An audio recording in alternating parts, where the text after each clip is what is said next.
दक्ष news, सामान्यांच्या हक्कासाठी नेहमी दक्ष.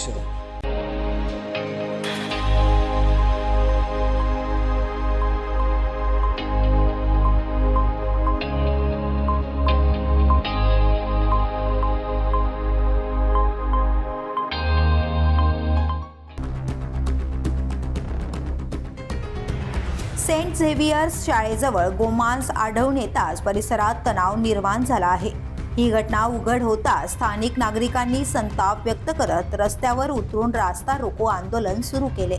नागरिक प्रशासनावर ढिलाईचा आरोप करत आहेत आणि गुन्हेगारांना तात्काळ अटक करण्याची मागणी जोरदारपणे करत आहेत. या घटनेची माहिती मिळताच पोलिसांनी तात्काळ घटनास्थळी धाव घेतली असून परिसरात वाढत्या तणावाच्या पार्श्वभूमीवर पोलीस बंदोबस्त वाढवण्यात आलाय. सध्या घटनास्थळावर मोठी गर्दी जमा झाली असून नागरिकांनी चेतावणी दिली आहे की योग्य कारवाई न झाल्यास आंदोलन अधिक तीव्र करण्यात येईल. या प्रकरणाचा पुढील तपास पोलिसांकडून सुरू आहे. परिस्थितीवर प्रशासन आणि पोलिसांकडून बारकाईने लक्ष ठेवण्यात येते.